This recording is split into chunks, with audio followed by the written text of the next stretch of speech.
Hello, everyone, and welcome to my conversation with Dr. Pam Kastner on phonics, phonology, and phonemes. We've been planning on doing this for a while, and from our experience, we've seen, like, both in Canada and the States, a lot of teachers aren't familiar with these terms. And it's really important to understand the difference between them because it's going to influence your understanding of how to support your students and understanding their weaknesses.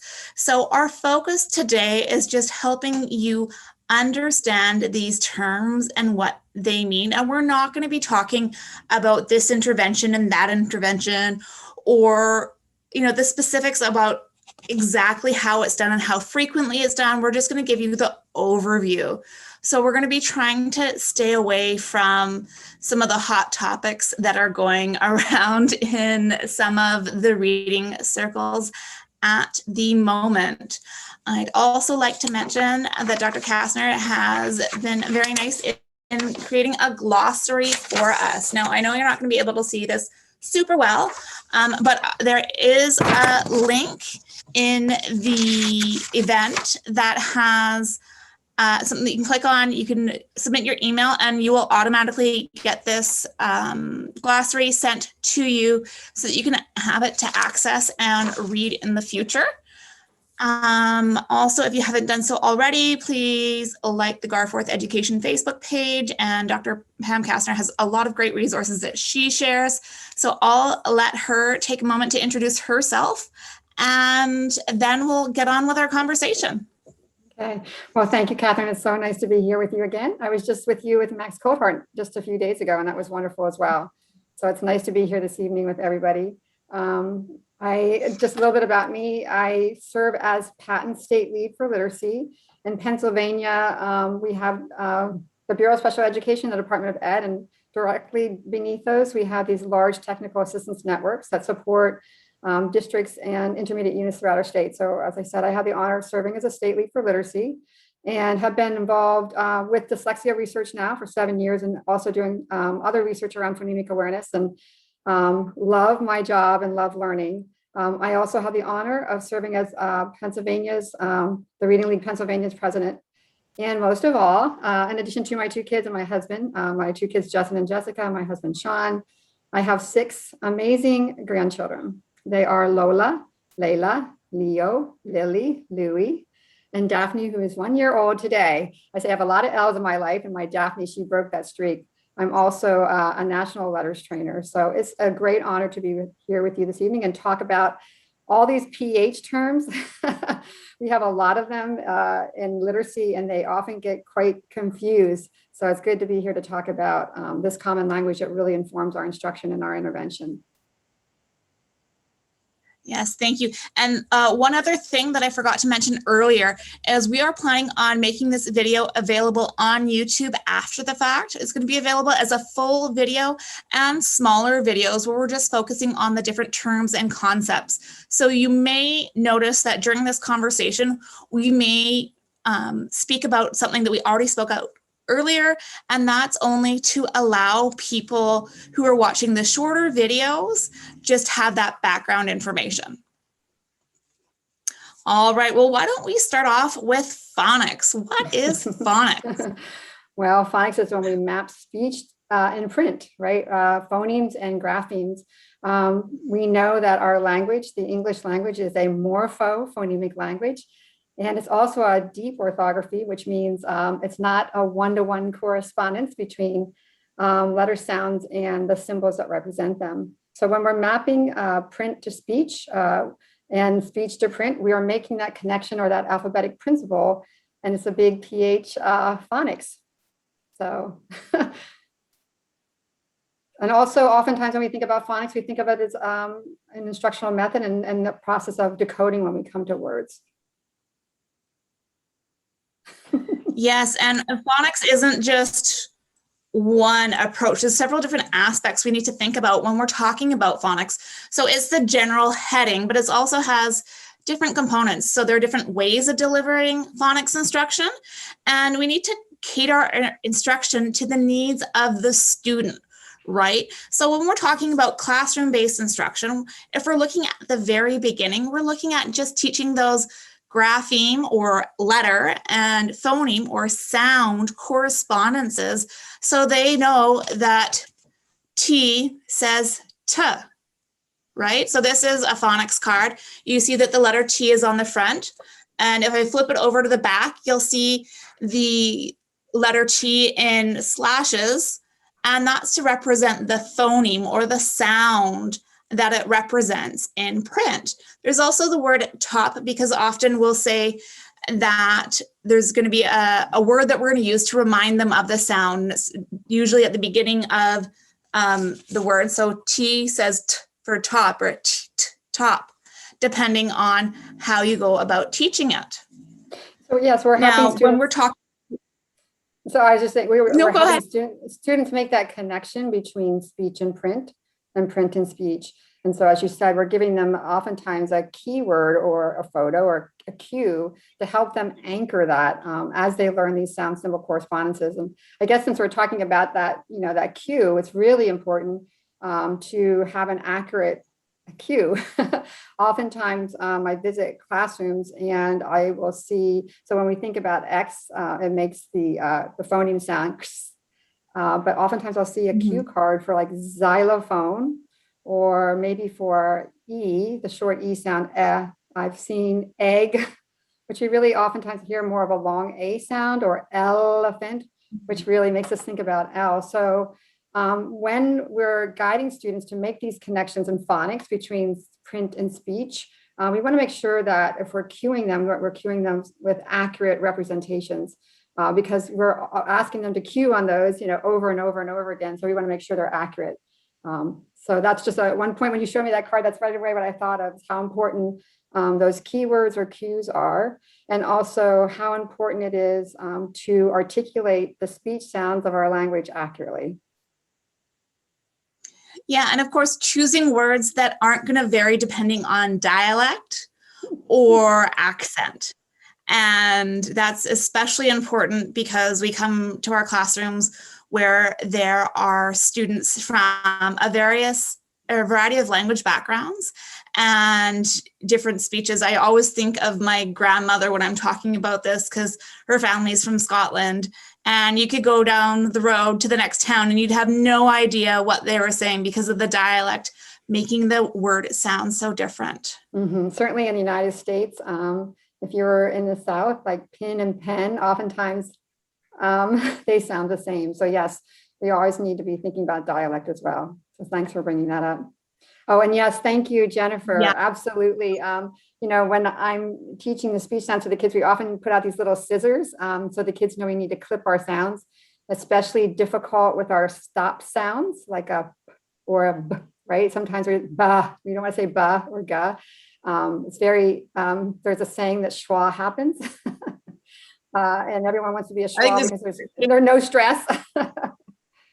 But it is very important. It's one key thing when we're teaching phonemic awareness and phonics. It's absolutely critical to know how to teach the speech sounds. And of course, I will speak for myself. That's not something I learned in college or in all my certifications. It's really, I learned about the speech sounds of the English language through letters. So I'm forever grateful for that because it makes us a stronger and better teacher and certainly a better model for our students. Yeah, and that's the important thing that I want to highlight to everyone watching this either live or after the fact. Please don't be feeling guilty or upset if some of this stuff is new information, because it's not out there in the teacher education programs and even some of the tutor preparation programs. It's things that we have learned through self-study and various methods. It's not in a standard program, and hopefully we will get there so that it is part of it one day, but we're not there yet. So don't be upset and don't beat up yourself. If this is something that you've done in the past, it's more, okay, well, now you know, so let's try and incorporate it. And there's definitely a lot of resources out there that can help you with your pronunciation of the sounds and understanding what the phonemes are and the graphemes, understanding the difference between a blend and a digraph, or just the various different things. So obviously we can't cover it in our short conversation, but we're going to do our best and try and point you to some resources to look at in the future.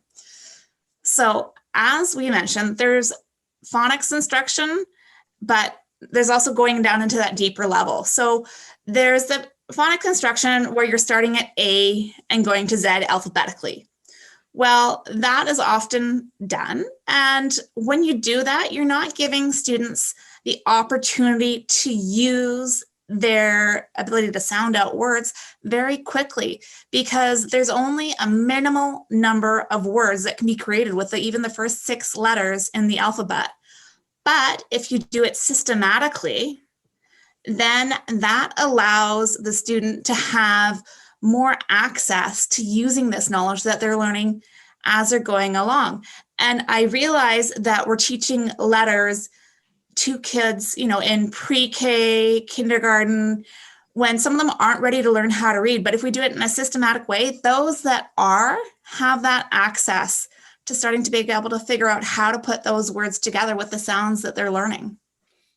In all our instruction, whether it's in anything that we're doing in literacy, we really want to have a direct, explicit, systematic methods for teaching, and also in a I do, we do, you do way, a very explicit manner. So when we think about what explicit means, it means there's nothing to chance. We're being very explicit about what students are learning.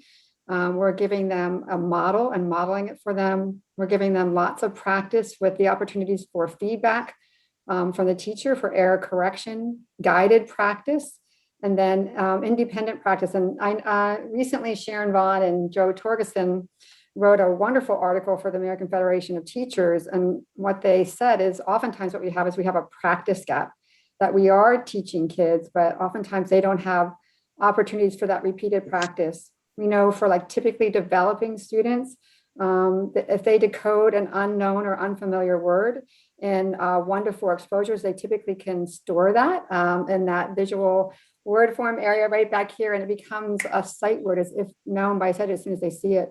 But certainly we know we don't have all typically developing students in our classroom, and so they need lots of repeated practice. So one thing I think I would stress is oftentimes we're teaching these phonics skills or even phonemic awareness skills in isolation, but then they need to be transitioned into opportunities for like repeated practice. So for in phonics, it makes me think about decodable text, making a direct connection between the skill that's been taught in phonics and then the opportunity to practice that phonics skill repeatedly in decodable text. And for me as a teacher, it tells me whether students have transferred that skill from that isolated instruction to connected text when we see words like that are surrounded by other words.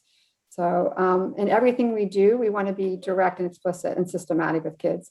Learning our language is, takes many years to do. And certainly if we're not direct and explicit, it takes a lot longer.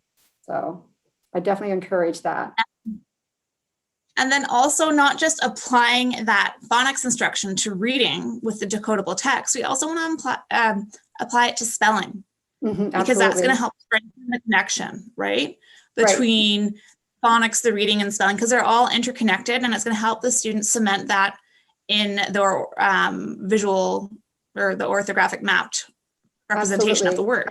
Whatever we're decoding, we should be encoding or spelling. And think about if I were to put up, flash the word here, onomatopoeia, I'm guessing that most of you could read that word. But if I took that word away quickly, maybe you can put in the chat, would you be able to spell it?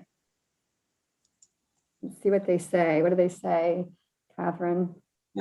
I'm going to spell it wrong, I'm sure. Yeah, I don't know if anyone else would throw it in there, but spelling, it requires a much deeper analysis of a word, knowing the graphemes and phonemes all the way through, right? So if we can spell a word, we can read a word, but conversely, if we can read a word, can we spell it?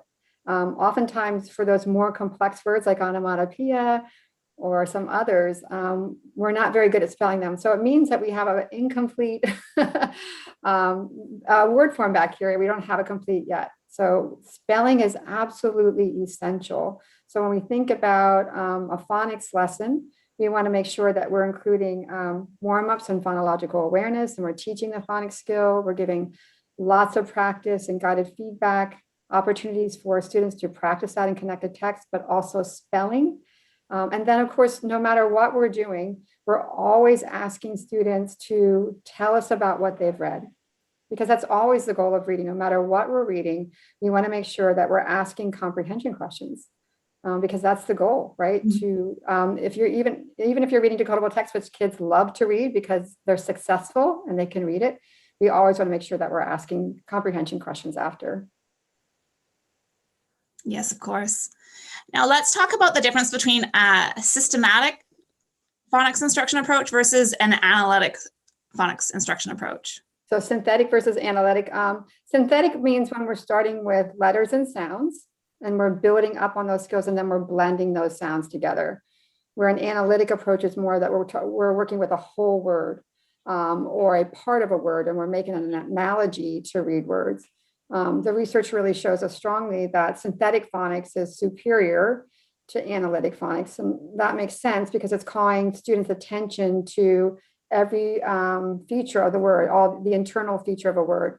And that's what helps students orthographically map or store these words so that they're known as if by sight. As adult readers, almost all the words we read, except for probably a few here and there, are known as if by sight. We don't have to phonically decode them any longer because we've stored them. So we want to make sure that we're engaging in instructional practices that support helping kids do that.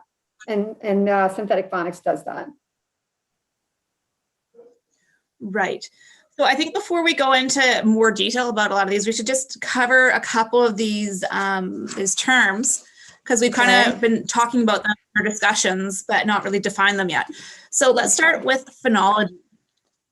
Well, phonology is about the speech sound system of a language, right? So it's not the ability to hear like birds tweeting or a horn beeping. It's about the process of analyzing the speech sounds within a language. And that could be at the word level. It might be that we're telling students a sentence like the cat ran, and they're becoming aware of word boundaries. Because when we speak in these co-articulated streams. It could mean that they're becoming aware of compound words. I put them, if I said campground and I said, now say campground, but don't say camp, you'd say ground. So you're becoming aware of these boundaries within a word, a compound word, and then syllables. I might say table and ask you to blend it together, and you'd say table, or even say table and you'd split it apart, segment it and say table. And then onset rhyme, hearing the initial sound within a word. So if my word is sat, being able to analyze and attend to that first sound, but then of course moving to the final sound and then the medial sound. So what you'll notice in that is that we've moved from these larger language units to these smaller and smaller language units. All these things are kind of abstract to kids, right? Because when we speak, we don't speak like this. But if we're going to learn to read in an alphabetic language, that's what we do when we come to a word. We segment it out. We pronounce this, the phoneme that maps to the grapheme, and then we blend it together. And when we're writing, of course, we do the opposite. We say the whole word and then we break it apart, and we go with speech to print.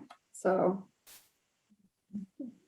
Well, and I think it's important to note that phonological awareness, which is the awareness of phonology, is something that actually begins developing in utero. So there have been studies that show that newborn babies within a couple of days old, they can recognize and they attend to language that has the phonology or the speech sounds within the language that they were exposed to in utero. And this happens naturally.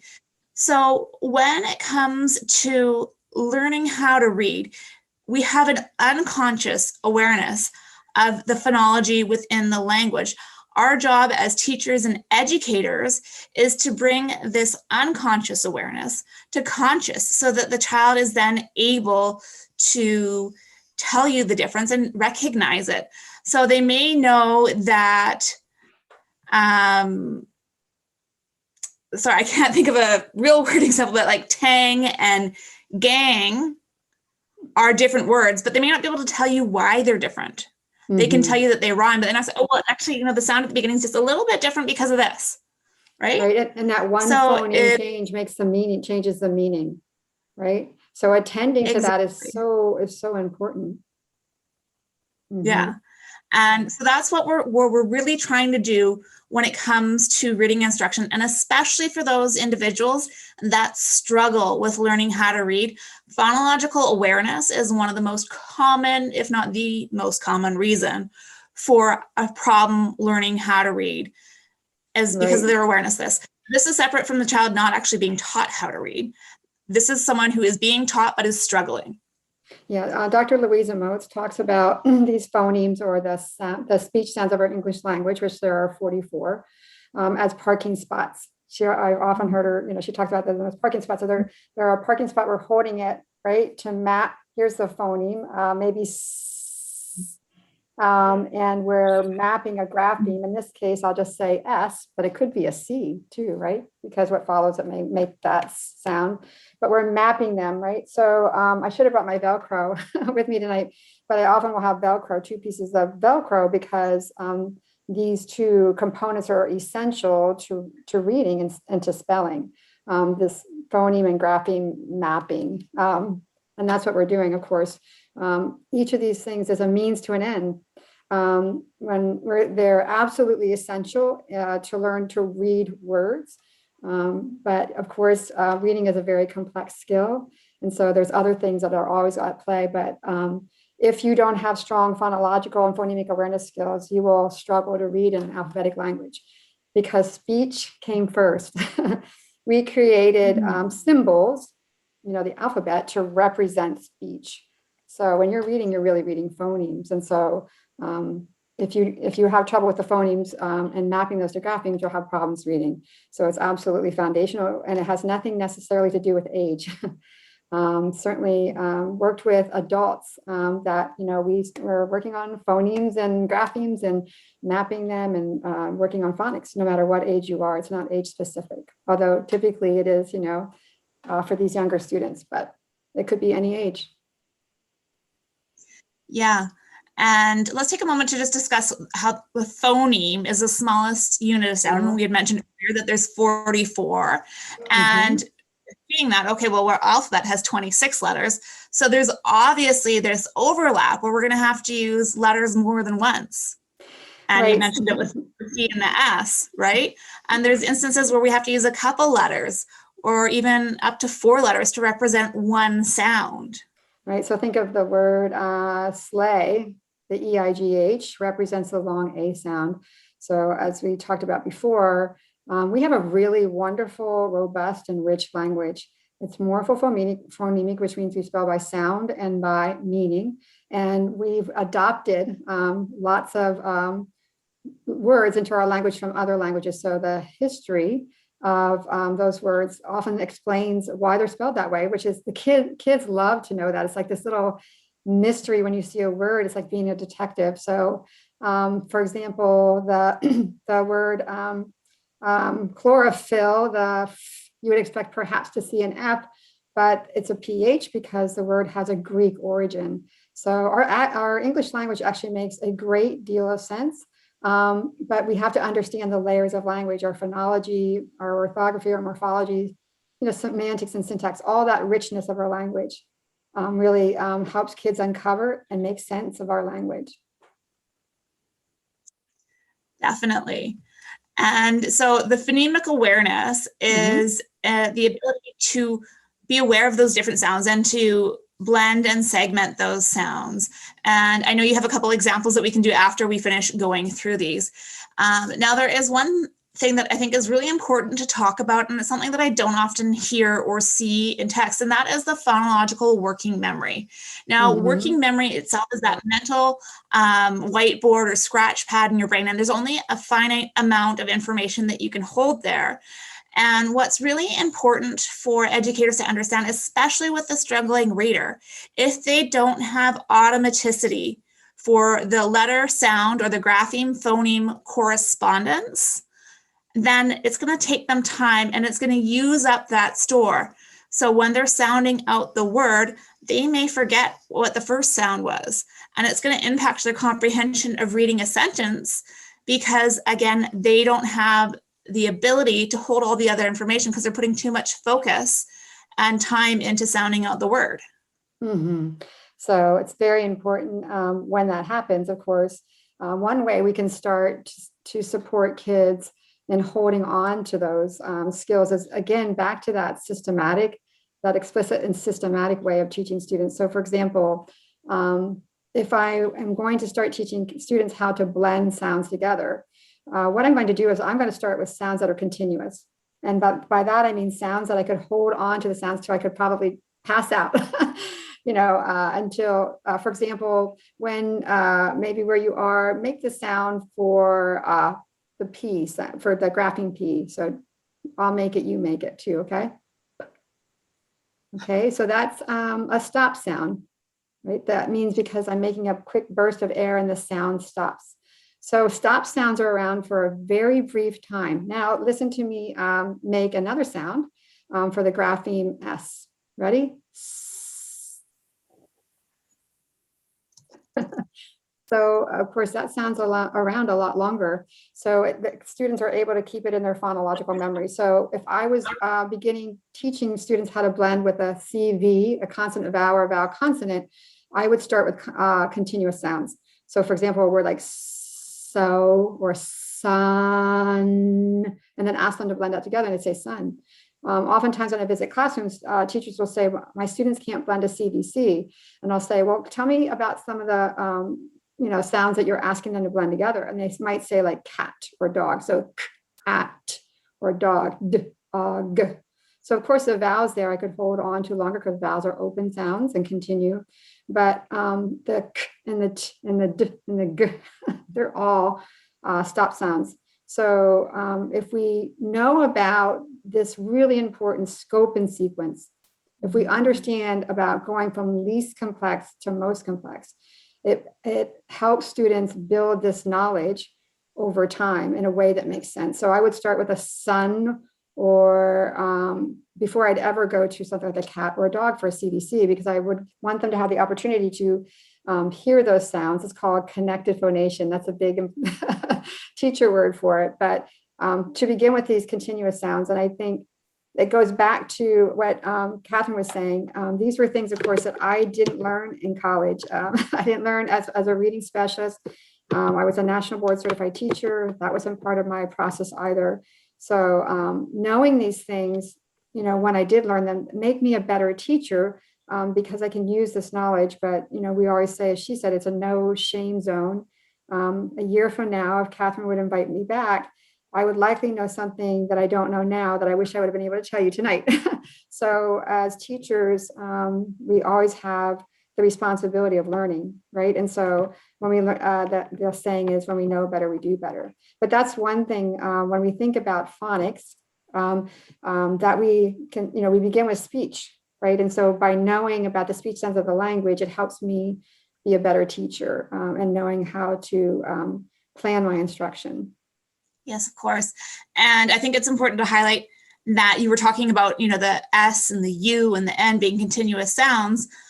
Well, as we mentioned earlier, if you're teaching students their phonics from A to Z, well, those are near the end of the alphabet. So the easier sounds for them to work and manipulate with when they're just at the beginning are near the end of the alphabet. So how many weeks in or how many letters into the alphabet would you have to be before you could start using these as examples to start working with them?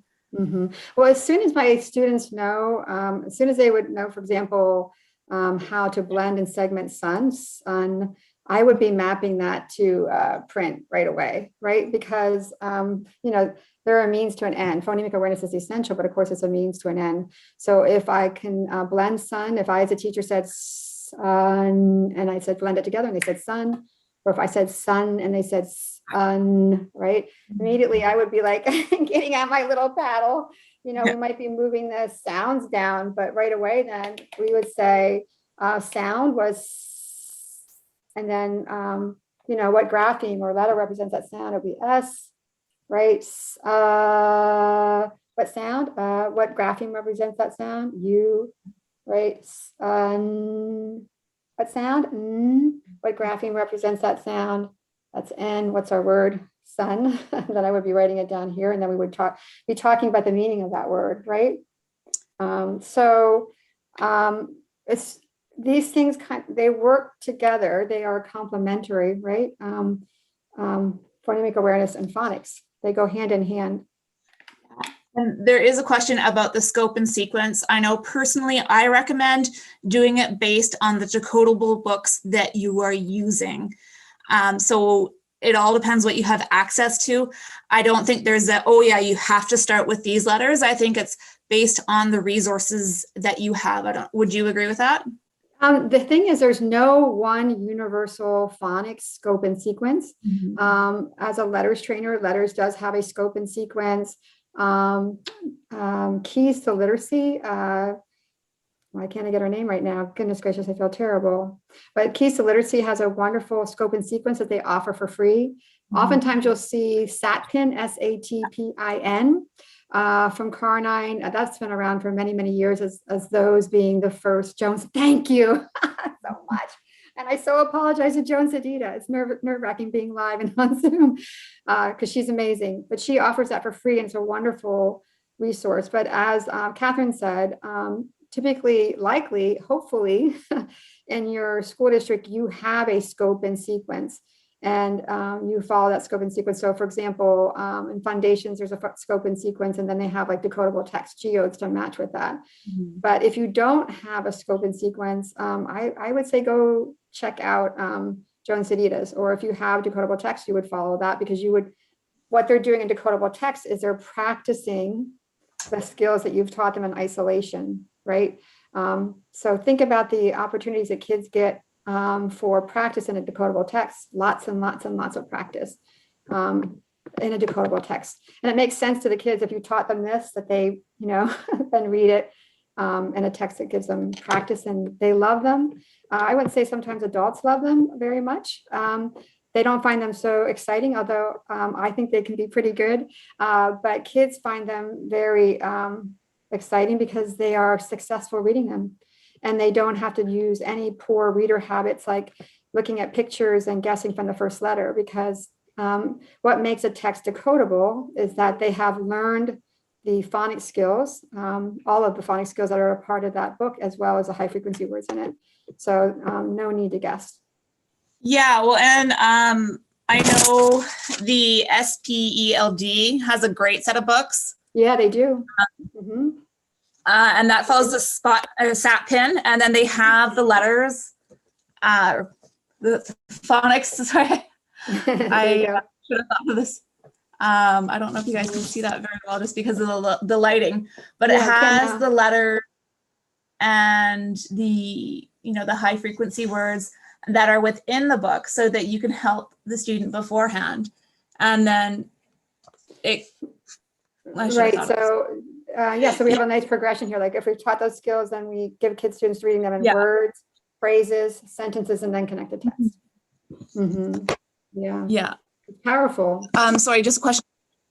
Repeating the keys to literacy, and it's the phonics. If you just Google keys to literacy, phonics scope and sequence, it'll come up. It's in a blog that Joan did, and again, my apologies to Joan because she's amazing. That I completely blanked on her name. She's amazing. Does great stuff.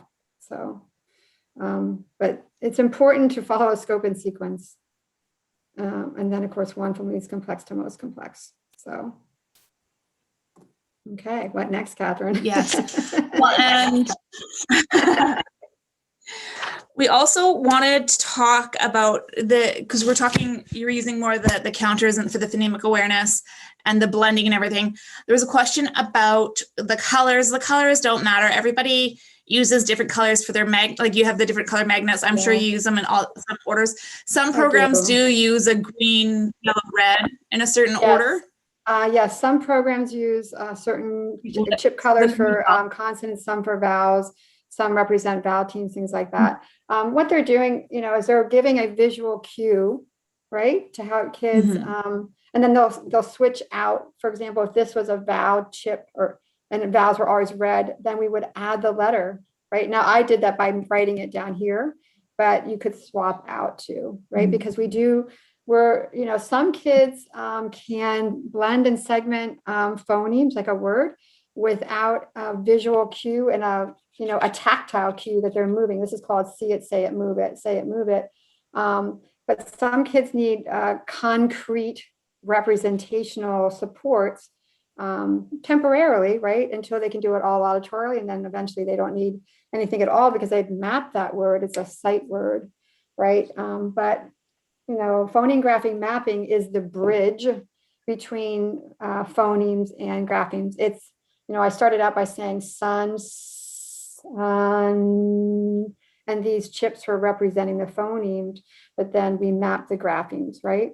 This is called phoneme grapheme mapping. And this is a bridge between phonology and phonics and spelling, right? And so this is, sometimes when I visit classrooms, I'll say, well, do you know what phoneme grapheme mapping is? And oftentimes, folks don't know. So this is a wonderful instructional routines to help kids map these phonemes to graphemes. And there's a great book by Kathryn that is pretty much the standard bearer for phoneme grapheme mapping. So one box, one sound. So for example, if this word was ship, ship, right, would still be, one phoneme here because one box is for each sound. Yeah. So anyways. Yeah, and the question about being a general education classroom or smaller groups with struggling readers, and it depends on the level that you're teaching at. So activities like these are great for beginning readers, but once a child is already reading, they may find this tedious, and if they have it and they know it, you don't need to continually do it over and over again. We want it so while the kids are learning it, they do it. And once they've got it, that's great. And that's one thing about phonological awareness that we didn't mention earlier, is that it is something that is transferable. So if you speak more than one language and you have phonological awareness in your home language, it's going to transfer to your school language.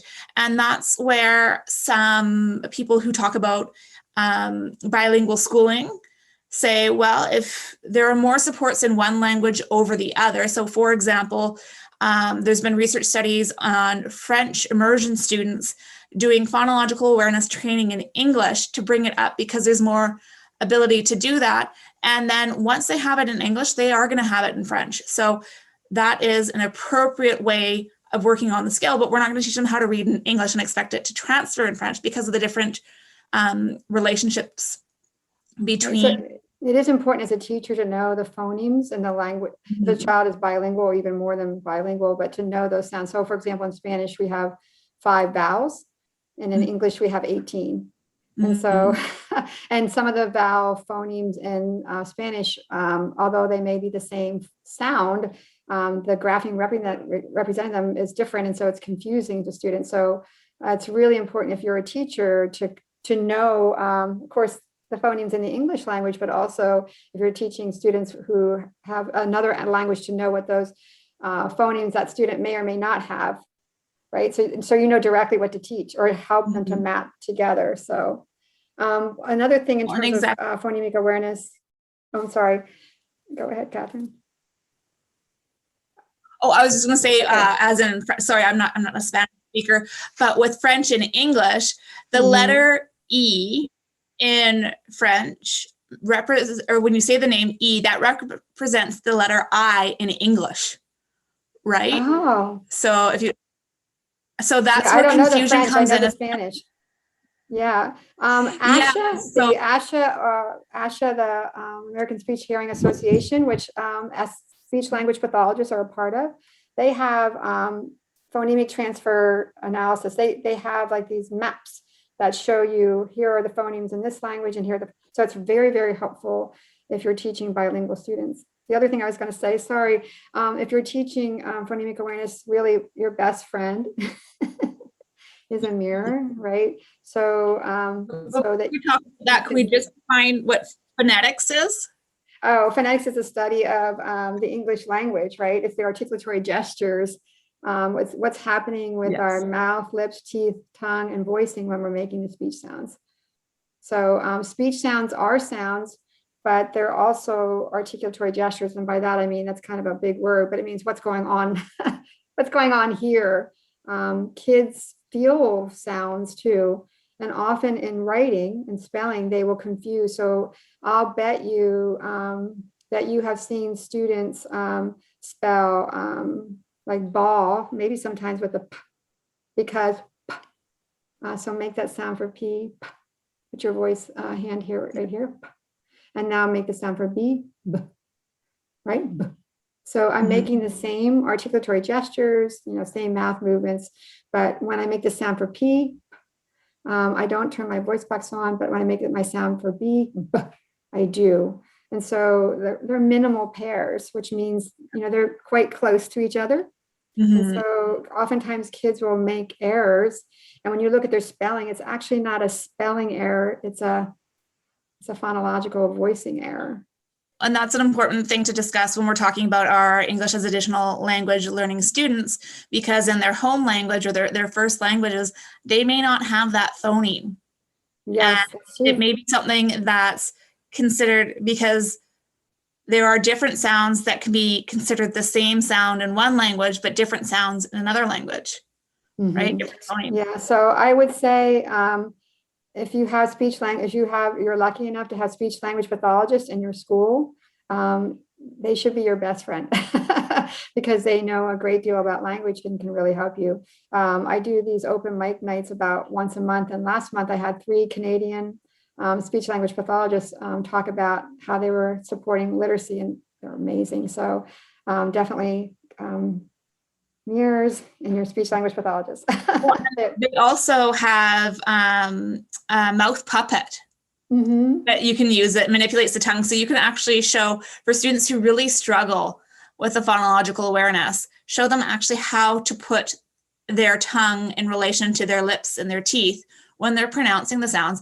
And this is not something that you're going to need to use a puppet with all your students, but students that struggle with it. And they can be English first language students that have that underlying phonological awareness deficit. Yeah, it's really important. So definitely a good thing to learn if you haven't had the opportunity to learn yet. And as Kathryn said, there's a lot of resources. Actually, Kathryn, probably what I'll do with you is, if you don't mind to, I will share my Soundwall Wakelet, because it has a lot of videos on it that show how to make the speech sounds. If that's okay, I'll share that with you too, to share with everybody.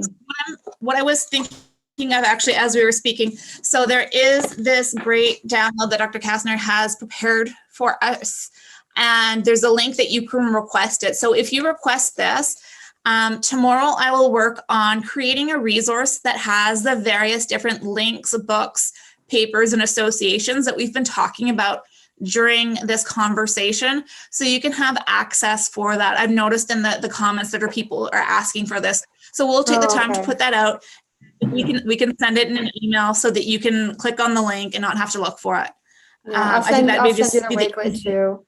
That actual resource is a small part of a glossary that was written by Hollis Scarborough. So maybe Scarborough's reading rings a bell here. That's Hollis Scarborough and Susan Brady.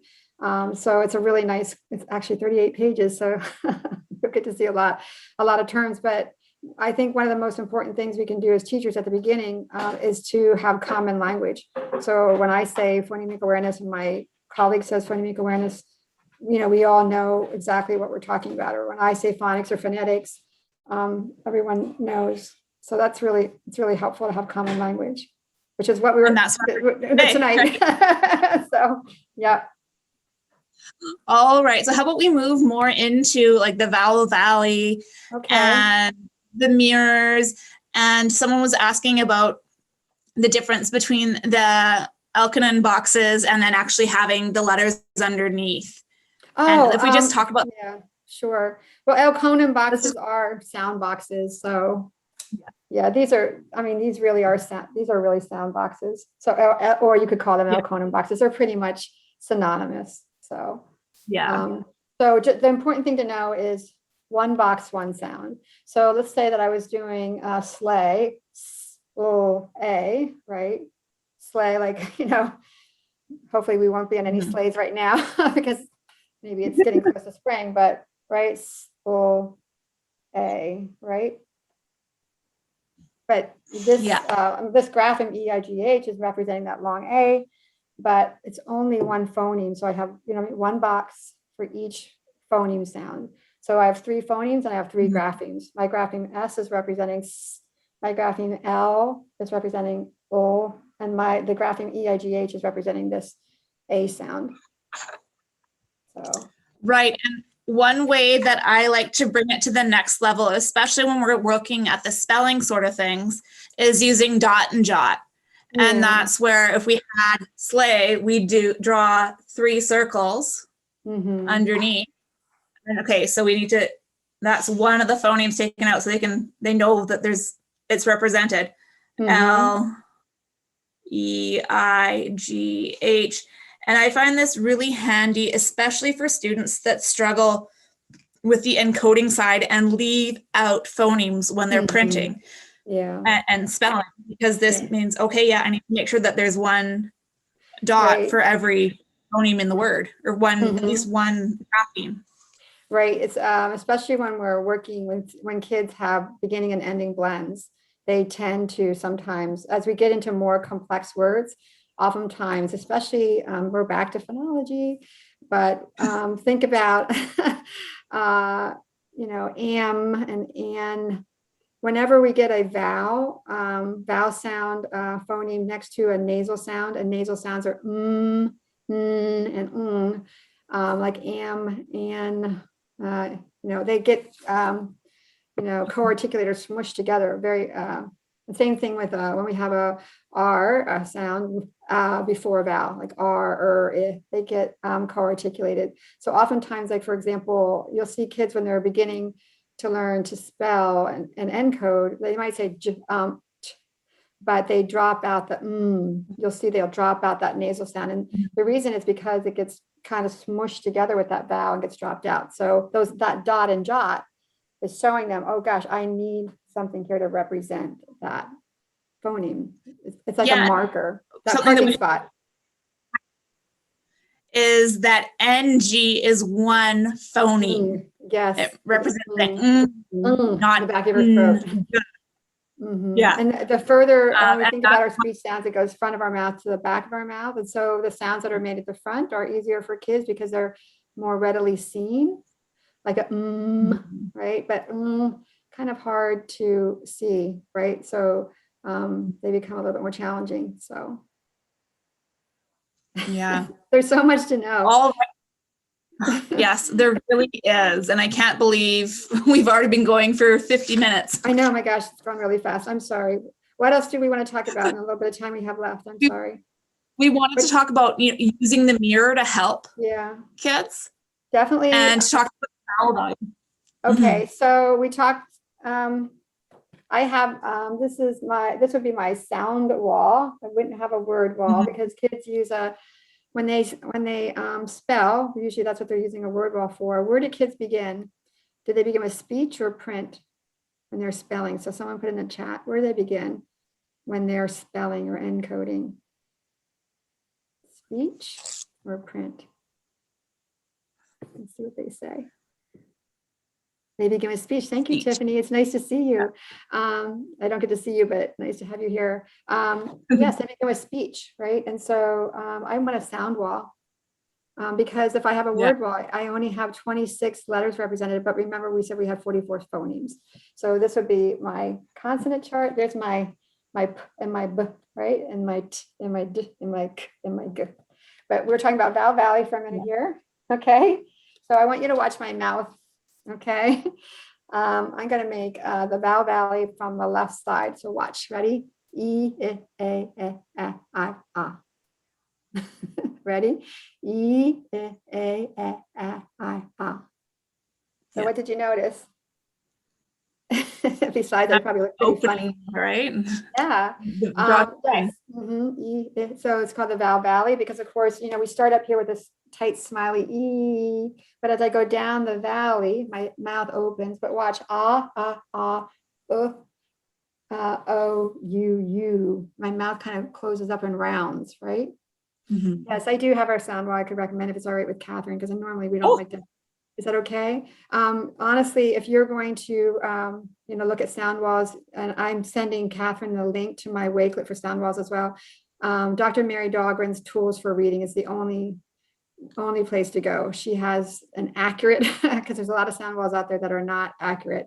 So Tools for Reading with Dr. Mary Dahlgren, but also in the Wakelet that I'm going to share with Dr. Garforth, definitely check out all the resources on there too. So you have some great ways to learn about sound walls. Sound walls right now are hot, hot, hot. Yes, thank you, Debbie Perry. I appreciate you doing that. But see, here's what I want you to really notice though, in terms of how this impacts spelling. So watch my mouth for E and I. E, I, E, I, E, I. All right, now watch my mouth for E, ah, E, ah. So if I was teaching, this is back to scope and sequence and systematic and least complex to most complex. Would I teach E, I or E, ah? E, because the difference in the position, right? Because the E and the I are so close together. Right, so it's very confusing. So also too, you can see why kids might make a spelling error when they're writing, the grapheme, for phoneme E and I, because watch, E, I. But if I had a mirror, E, I, I could see now, of course, with COVID, maybe we won't want kids putting their fingers in their mouth, but right, E, I, see, your mouth opens a little bit there. That's the difference between the E and the I. Because what's happening here, this is an expressive language that's also coming out your pen. Right, and so they're connected. So, definitely. but if we teach kids, they're like, oh yeah, I know. And I love being in schools where this is being taught. I had one school that I work with where the college mirrors that you have. Sometimes you hang on your door, but they put it horizontally and it was anchored safely, and it was in their writing area, and the sound wall was right there, and you would see kids as they're writing going up. Yeah. Okay, now they know what letter to write, because this is connected to that. It's really powerful and makes kids, self-generative, right? Well, and even, there's nothing wrong as having, like, if we're talking about kids that really struggle, having an accommodation of having a mirror at their desk. I mean, you can get them at the dollar store for $1. Yep, and and it's not. There is a temporary scaffold. It's a temporary scaffold, but a really powerful one. A really powerful one that makes a difference. Yeah. Now, there was a question about using the boxes versus tapping. And I think that's all of a matter of program, but I personally definitely like having the boxes to begin with, and then you can progress to the tapping, whether it's on the arm or on the fingers. Yeah. It just, yeah, exactly. Yeah. It is good to have the boxes because it helps the kids know one sound, that this is representing one phoneme, and now I need a grapheme. And sometimes that grapheme is going to be one letter, and sometimes in SLAY it's going to be 4 letters. Now, here's the thing, though. Of course, in my beginning instruction, would I be teaching kids that long A is spelled E-I-G-H? No, I would not. That is further down the phonics scope and sequence, right? So a logical scope and sequence. By the time you're teaching that, you're probably not using the boxes anymore. Probably not. Probably not. Yeah. So because it's not, we don't want kids to do dot and jot and scope or boxes when they're in grade, 3, 4, and 5. It's just when they're beginning, at the very beginning, and they're getting. They might be using the boxes for multisyllabic words. Yeah. If they were, have a really complex, long multisyllabic word, but then each box would have one syllable, and then they would blend it together. So you can transition it too.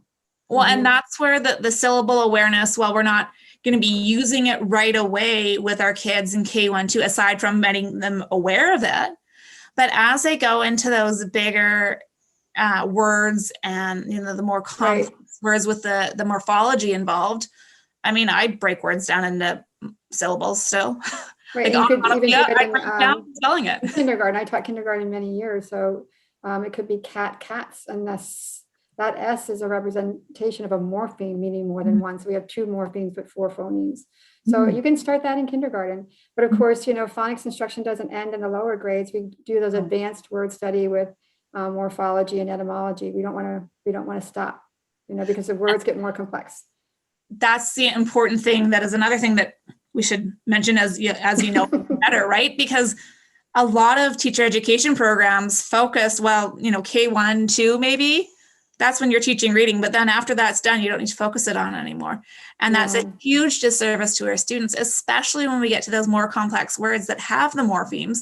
And a lot of our academic language, I can't remember the quote or the actual number, but I think Marcia Henry says something about 80 or 90% of academic words can be traced to Latin or Greek. Mm-hmm. Yeah, if you're really into that, Unlocking Literacy from Marcia Henry is the book to read. Do you mind if I just show them the resources real quick because I know No, not at all. Yes, let's do that. And I did put the link for you to click on to enter your email if you're wanting.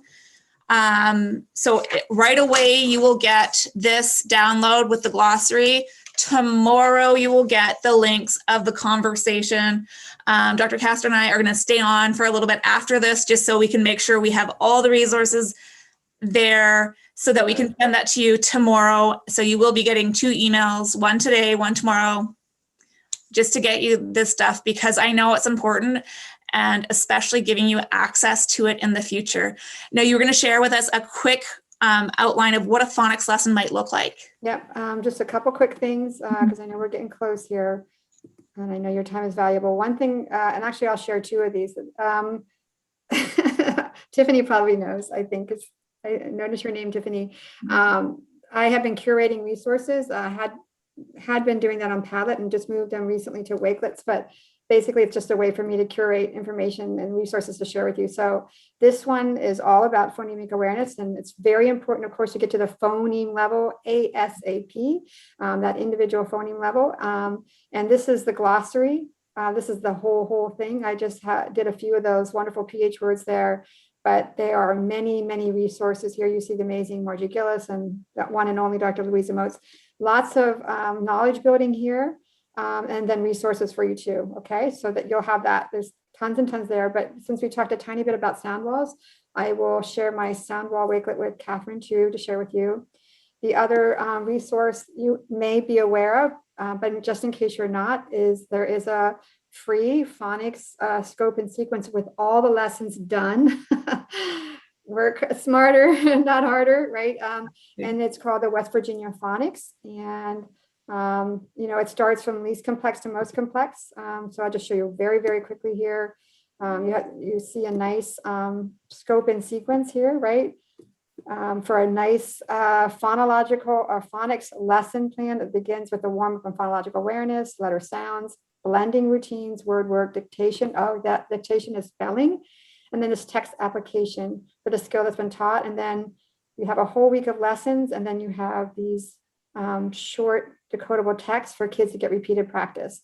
And of course, it gets more challenging, right? This is just the very beginning skills, the CBCs, but all completely free. And then letters, language essentials for teachers and reading and spelling. I just want to show you quickly their phonics lesson plan. So you'll see, so when we're teaching a phonics lesson, it should look like this, right? Of course, we state the goal and the purpose of the lesson. There's a practice of phonological awareness, that warm up. We review previously what we've learned.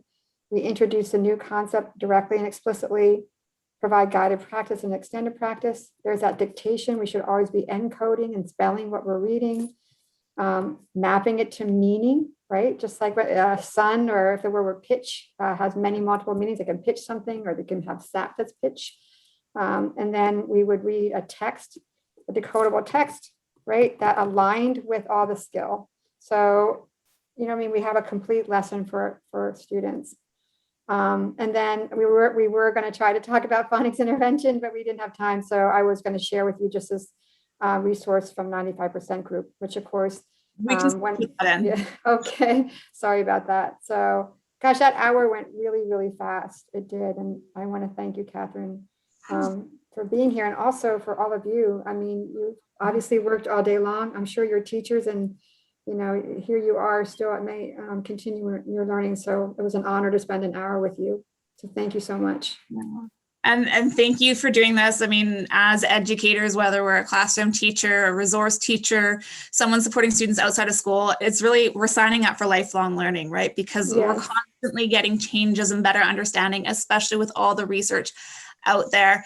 And we will make sure that we get this to you. It's great resource, and it's going to give you the things that you can say, okay, you know what, I have half an hour. I want to go into this a little bit deeper. Yeah.